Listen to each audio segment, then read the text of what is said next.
Those who would give up essential liberty for the sake of temporary security deserve neither liberty nor security. Of course, these famous words are etched on the Statue of Liberty, and they were authored by one of our nation's founders, core members that we look back to, and that's Benjamin Franklin. Of course, this is probably one of the most famous, certainly the most famous American quote about this idea between security and freedom, and this idea that they're on opposing ends of a spectrum and that they're fighting each other, right? And as we get this thing going, I'm certainly looking forward to your thoughts and your ideas, because although unlike somebody else who may have recently said that they're not confident in anything, I am certainly confident in a few things. But I am hungry and looking forward to your ideas and your thoughts as we continue to master our tactical virtue, and because I believe that iron sharpens iron. And so, I can certainly remember a time, as I'm sure many of you can, and I'm sure that many of you can, and anybody born maybe 1995 forward probably has no recollection of what I'm getting ready to say. And so this might be groundbreaking ideas for somebody. But there was a time that, if your mama was flying into town, you didn't wait for him at baggage claim. You didn't wait for him out in the parking lot. I mean, if you did that, that would not, you could be ostracized, man. You would be strung up, right? You went to the terminal, to the actual gate, right? And you watched your mama walk off the plane, and you went and gave her a hug, and she pinched your cheek, and she irritated you. If you were flying, I first flew out of the El Paso International Airport. Which one did you fly out of first? What's your first airport experience? So I remember, you go, you check your bags in, and I want to say that there was a metal detector or whatever, not metal detector, but an x-ray machine for the luggage. But I even could be wrong about that one. That one's a little foggy because I know that, I could fly with my knives in my pockets and straight razors, and there was no issues with any of this stuff. And you'd go past, and if you've never been past security, maybe because you've never flown before, there are restaurants and coffee shops, and of course, back then you could even smoke openly in the airports. And you'd go, and your family would drop you off, and they would walk you right onto the plane if you were a minor. Like, pretty foreign concept, right? I mean, pretty crazy stuff to think about, because we all know that September 11th, 2001, our idea of security, and that's kind of an intentional phrase, the idea of security got shaken to its core. And now, of course, I just bought a plane ticket to go to California, of all places. And part of that process, I had the option to click, and I did click because this is a racket, right? It was COVID-19 insurance. COVID-19 insurance. The air travel folks have all said that now that this is a global pandemic, right? So it is not an unforeseen incident if something happens to you or to the nation as it results because of COVID, right? And your air travel plans, leaving or coming back, get derailed. Because of COVID, it's not unforeseen, so it's shame on you because you know this is happening. It's like an extra $50. I mean, what a racket. I mean, come on. That's absolutely crazy. So,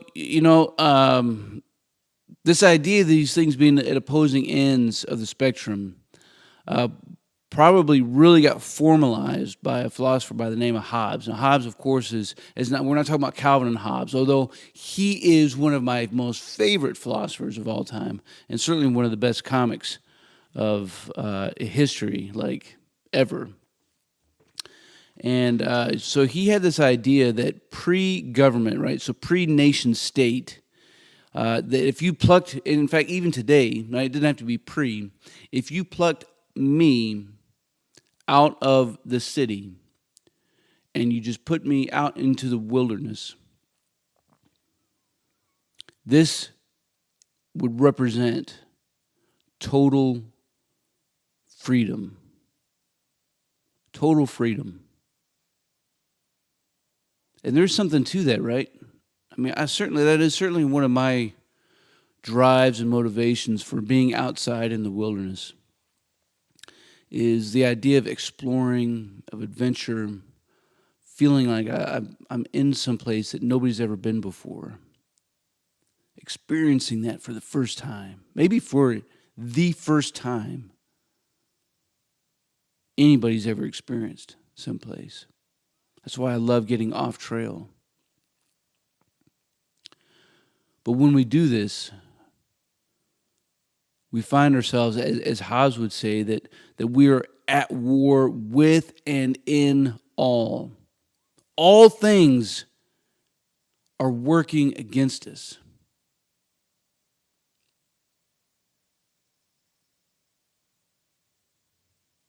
The weather is working against us. Nature, the animals, the water, everything is an enemy. And you don't know what you're going to encounter until you encounter it. And that's why it's important to continue to master our craft and work through different variables and situations and different conditions. Because that really is the truth. And that's, I mean, when I say that thousands of people are rescued, that thousands of search and rescue operations are conducted every single year in the United States alone, I mean, that's the God's honest truth. Thousands. All because we failed to do a few basic things. We failed to prepare for a few basic things. We allowed ourselves into an environment where that lack of security, that increased freedom, we took advantage of that sense of freedom. We were not prepared for that lack of security. And something in nature came out and bit us. And so the Hobbes would say that the opposing end of the spectrum is that total authoritarian state where you have a head of state, whether it's elected, appointed, anointed, whatever the case is, who has total authority, right? Total authority. And in this idea of being secure, of being obedient, of being a servant, to some degree, you find, well, really, you find their sense of freedom, right? And I think we've seen this, in everywhere throughout history, that there is tribes who oppose each other, right? As soon as you get dudes together, whether we're in small tribes or larger communities, you have this idea that we are the in crowd. We have this box that we'll put around us. Say, if you're in our box, then you're accepted,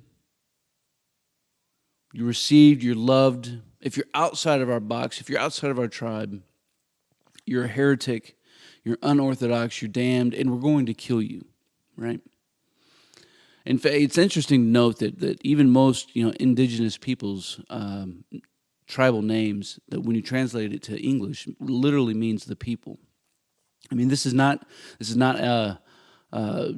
only in something that affects people who are from Europe, right? If you look throughout the world, all across the globe, the same structure exists to such a degree that, it was even when the Mongols, right, would be hoarding down, and they would leave like literally stacks of heads, just as an example for everybody else. And so, oh, by the way, but you, if you just submit to us, we're going to let you thrive. So you have one of two options. Do you want to submit, or do you want to be a stack of skulls?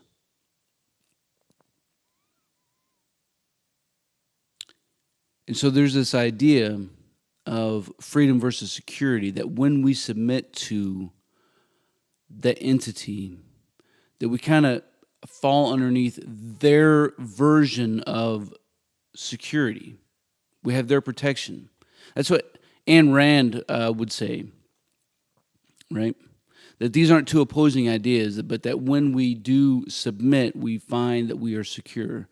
And maybe there's some truth to that, but I will tell you, I think from my experience, being in the military, for example, when you are obedient, right, to the Uniform Code of Military Justice, when you're obedient to your first line NCO, through all of your NCO support channel and your chain of command, when you find yourself in alignment with these things, that you will thrive, right? It's when you work against these things that the system and the individuals will crush you. But when you do four basic things right, you're at the right time, right uniform, right place, right frame of mind, that's really all you need to do to excel. And when you do these four basic things, when you just conform, it's easy to be elevated, to be promoted, to receive awards and recognition, to serve in leadership positions. So I guess maybe there is some truth to that. And, in post-World War II, I think that was an interesting phenomenon, that when you look back in American history, you have the greatest generation this nation has ever seen, when people lined up to volunteer to march to their death, almost to their certain death, right? I mean, that they had to know, man. But they witnessed Pearl Harbor, and they witnessed nation states across our globe attempt to oppose everything in their path and take over the world. And they said, not on my watch. And so they volunteered, and they lost some of their freedom and gave their freedom for our security. And so they marched to the front line. And if you look at folks like, of course, one of the most interesting examples, I think it would be like a dude like Audie Murphy, right? Who literally marched on foot, right? From Sicily up to Italy. Of course, he didn't walk from Sicily to Italy. It was a boat ride. But from Italy, went all the way up the coast into France and then into Germany. Most of us in this country have probably never even walked more than 5 miles at one time. Hell, most of the country probably never even walked a mile. At least, certainly not after they've been after high school. And I doubt that even in high school anymore that there's a lot of walking. Crazy, right? Can you imagine that? Not just walking, but fighting, losing everyone else around you, right? In the case of Audie Murphy, when he first came in, he was a private.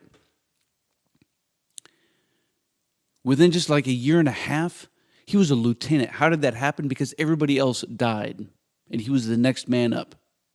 Hey, we need a new corporal. Hey, we need a new sergeant. Hey, we need a new staff sergeant. It wasn't that those dudes left or PCS'd or whatever. They got killed. He watched his best friends get killed.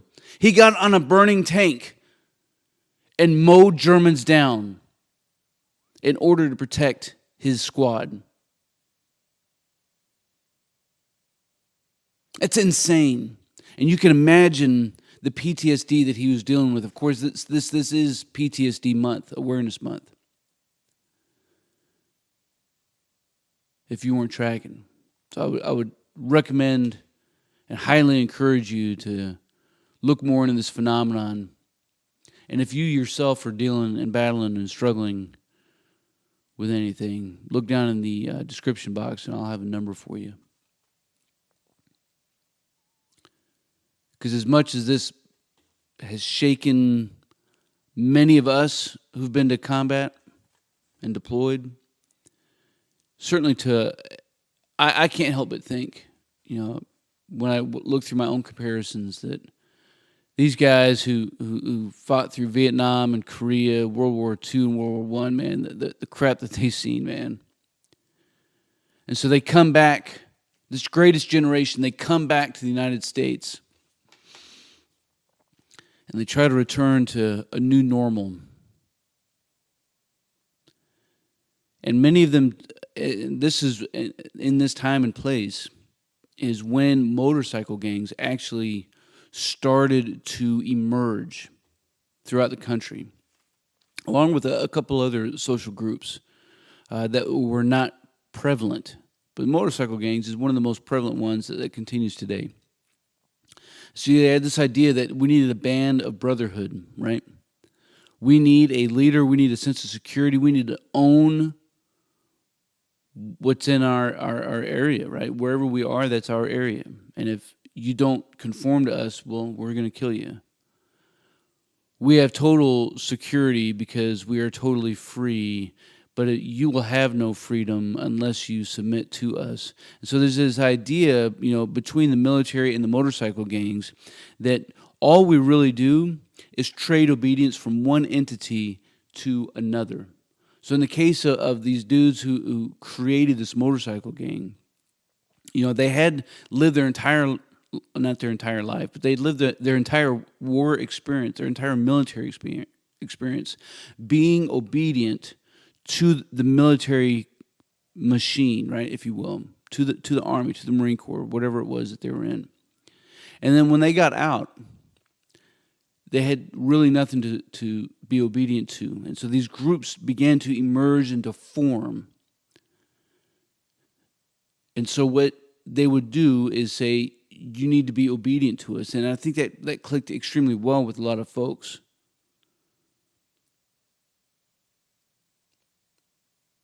So when you were obedient to one and then to another, in that obedience, you found